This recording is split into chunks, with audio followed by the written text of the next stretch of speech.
The sun rose pale and uncertain over the desert city of Tagara, a thin disk of light struggling through a veil of dust that never fully settled in this land. At dawn, the salt flat looked almost gentle, their vast white skin blushing faintly pink, as if the earth itself were alive and breathing. But the beauty was a lie that only outsiders believed. By midday the same flat would burn the eyes, split the lips, and steal moisture from bone. To the people of Tagara, this was not scenery. It was destiny. Callan stepped onto the flat barefoot, the leather sandals slung over his shoulder. Shoes cracked too easily here, and bare skin learned faster. The crust beneath his feet crunched softly, each sound swallowed by the open space. The air tasted sharp, stinging his tongue even when he kept his mouth closed.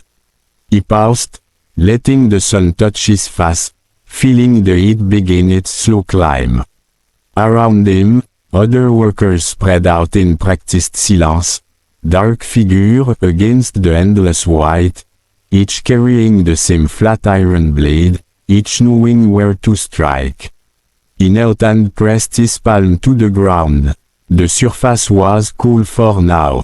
With a short, controlled motion, he drove the blade into the crust and levered it upward. The top layer cracked away, revealing dense, translucent crystals beneath, packed together like frozen rain. Salt, clean, strong salt, the kind that merchants fought over and army marched for. Callan chipped carefully, breaking the crystals into manageable chunks and stacking them on a cloth lay beside him. He worked with the ease of a bee, muscle moving without thought. As the pile grew, the familiar ash settled into his lower back, a dull companion that would not leave him until nightfall. He welcomed it, paiement progress, paiement value. Behind him, the caravan stirred awake. Camels snorted and stamped, their shadows stretching long across the flat. Rope creaked a guard's checked binding, fingers brushing spear shafts, eyes scanning the horizon. The guild did not believe in surprise. Every caravan carried more armed men than seemed necessary, but no one questioned it. Gold caravans could afford to be discreet. Salt caravans could not. Callan straightened and glanced back. The guildmaster had arrived, flanked by 2 scribes and a pair of guards in polished leather armor. Even here, at the edge of the flat, the master's robes were clean, dyed a deep indigo that marked his rank. Rings glinted on his fingers, silver mostly, a few bands of iron, and one thin circle of gold worn more as a statement than a treasure. Callan's father's voice echoed in his memory, ruined by years of salt dust. Gold is for showing, salt is for living. He bent again, working faster now. As the sun climbed, sweat traced white lines down his skin, drying almost instantly, leaving behind a crust that tightened when he moved. His sack lay open beside him, slowly filling, its leather stiffened by years of contact with salt. Each time he lifted a crystal, he weighed it unconsciously, judging its worth not in coins but in meals, in days of survival. He remembered his first season on the flat, when his hands had blistered and split until they bled. The salt had burned those wounds like fire. He had cried out once, and the older men had looked at him without sympathy. One of them had pressed a rag into his hands and said quietly that the salt punished weakness, but it also taught endurance. Those who learned lasted, those who did not were replaced. A horn sounded from the caravan, low and commanding. The guildmaster was beginning inspection. One by one, workers carried their filled sacks forward. When it was Callan's turn, He hoisted his load onto his shoulder, teeth clenched as the weight pulled him slightly off balance. He walked the short distance to the master, boots crunching now where the caravan's path had broken the crust. The master inspected the content with a practiced eye, fingers sifting through the crystals.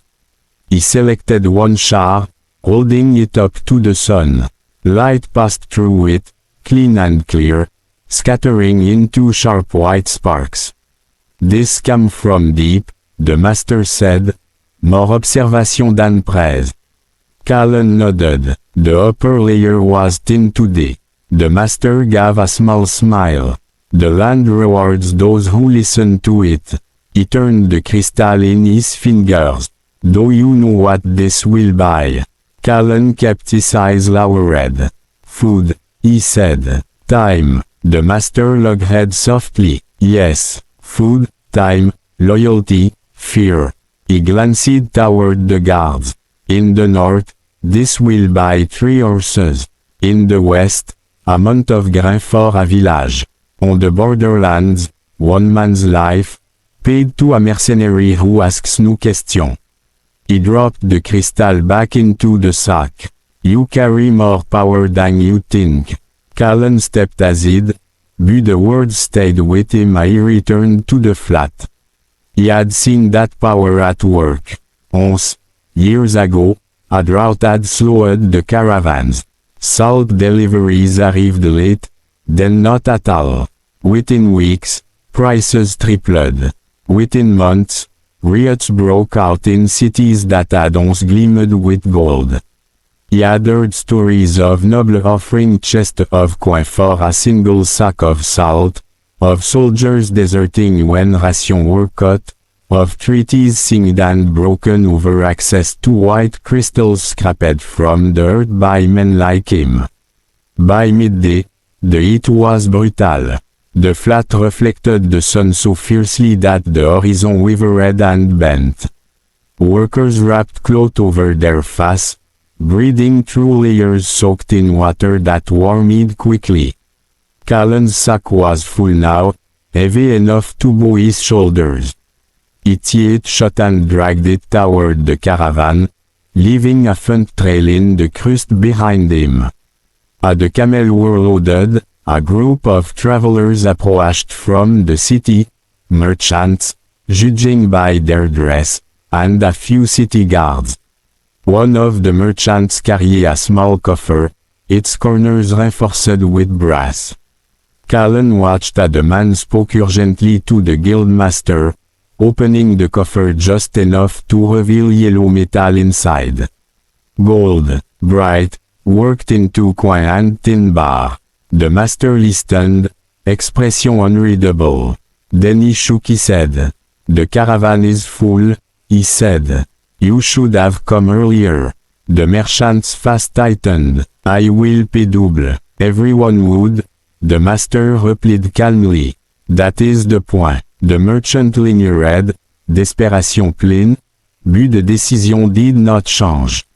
When he finally turned away, Callan saw the way his shoulders sagged, as if the weight of the gold he carried had suddenly become meaningless. By the time the caravan set off, the sun was sinking, turning the flat into a sea of fire. The camel moved in a long, steady line, guards at their flanks, banners snapping weakly in the hot wind. Callan stood watching until the last figure disappeared into the glare. He flexed his ashing hands and looked back at the vast white expanse. Tomorrow, he would return and begin again. He would never be rich. His name would never be spoken in council halls. But he walked back toward the city, salt dust clinging to his skin. He felt the quiet certainty settle in his chest. Empire waited on this flat. Wars paused and resumed because of what lay beneath his feet. And in a world where gold dazzled the eye, it was the simple white crystal that truly ruled men's lives. Winter came to Edrin not like a season, but like a siege. Snow did not fall gently here, it arrived in thick, choking sheets that terraced roads, swallowed fields, and turned the mountains into walls of stone and ice. Smoke from 1,000 artaches hung low over the city, trapped beneath heavy clouds, giving the streets a sour, breathless smell. Bells rang at dawn and dusk, not in celebration, but to mark survival. Another day endured. Queen Mara stood at the tall windows of the Hayal, watching flakes strike the glass and slide downward like slow tears. Beyond the walls, the outer farms were already lost. Grain store had been brought inside weeks ago, but grain alone could not sustain a city. She knew this as well as any general knew the cost of war.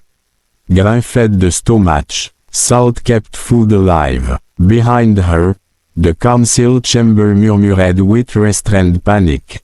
Advisors spoke softly now, as if loud voices might make the truth worse. The western stores are empty, said the steward, his voice thin. The eastern were opened this morning. At current use, perhaps 12 days remain. 10, corrected the quartermaster. If the army maintains full ration. Mara turned from the window. The room fell silent at once. She was not an imposing woman by size, but her presence had weight, sharpened by years of rule and decision that could not be undone. Her dark cloak trailed behind her as she walked to the table, where legs lay open like wounded animals. And after that, she asked. No one answered immediately. Finally, the physician cleared his throat. Without salt, your majesty, preserved meat spoil within days. Fish soon, we can stretch bread and grain, but weakness will spread. Sickness, wounds will fester, cold worsens everything. Mara nodded. She dismissed them with a gesture, not out of anger, but necessity. Fear multiplied when shared too freely. When the doors closed behind the council, the hall felt cavernous and empty, the echo of her footsteps too loud. She descended alone into the city. Edrin's streets were narrower than they once seemed. Snow had piled along the edges, forcing people close together. Merchants huddled by half-empty stalls, bread puffing white. The scent of meat was wrong, too sharp, too sweet. Spoilage fought against the cold and slowly won. A butcher hacked away grey flesh from a hanging carcass, his hands red and shaking, whether from cold or despair Mara could not tell. She passed unnoticed, hood drawn low. At a communal fire, a woman stirred a tin pot with a wooden spoon, scraping its sides carefully. 2 children watched her with hollow patience. When she lifted the LED, Mara saw the woman take a small cloth pouch from her sleeve. She opened it with reverence and pinched out a few precious grains of salt, sprinkling them into the pot as one might bless holy water. The pouch was nearly flat. Mara's chest tightened. This was the true measure of the city's wealth now. Not gold stacked in veau, not jewels worn at court, but the weight of small white crystals hidden in sleeves and shoes, guarded more closely than coin. At the edge of the market, an old trader sat unshod beside a brazier. His beard was stiff with frost, his eyes sharp despite his age. Before him rested a wooden box bound with iron. It was not large, but Mara recognized it at once. Salt boxes all looked the same, plain, unadorned, meant not to attract attention. Only those who knew what to look for noticed how closely they were watched. She approached and lowered herself onto a stool across from him. You came through the southern pass, she said quietly. The trader studied her face for a long moment. You wear your crown lightly, he replied. But yes, barely, She did not waste time. She removed the signet ring from her finger and set it between them. Solid gold, worked by the finest artisan of Edrin, bearing the crest of her line. For your salt, she said. The trader did not reach for the ring. Instead, he opened the box just enough for her to see inside. Bundles, les packed tightly, wrapped in oilcloth, each one no larger than a fist. To Mara, they looked heavier than stone. This, the trader said softly, is worth more than your crown today. She met his gaze. There was no insult in his words, only fact. Without hesitation, she added her necklace to the ring, then her bracelet, laying them one by one on the table until the gold formed a small, gleaming pile. Only then did the trader nod. He pushed the box toward her and swept the gold into his pouch without ceremony. When Mara lifted the box, she felt its weight settle into her arms, solid and reassuring. People noticed, heads turned, whispers spread like sparks on dry straw. By the time she reached the inner streets, a quiet current of hope moved with her. That night, the kitchens worked without pause. Meat was salvaged, rubbed carefully with salt and packed away. Fish was salved, broths grew richer, stronger. Soldiers received full ration again, their hands steadier, their eyes clearer. Fear burned longer. The city breaded. Mara returned to the palace exhausted. She stood once more at her window, looking out over Edrin as snow continued to fall, soft now, almost gentle. Somewhere below, laughter rose briefly, surprised and fragile. She touched her bare fingers where rings on sat. Tomorrow, she would face noble who valued gold more than life. Tomorrow, the council would argue over caravans and borders and debt. But tonight, the city lived. In the silence, she understood a truth older than any throne. Gold glittered and promised power, but salt sustained it. Quiet, humble, and easily overlooked, it bound people together, preserved what mattered, and decided the fate of kingdoms long before swords were drawn.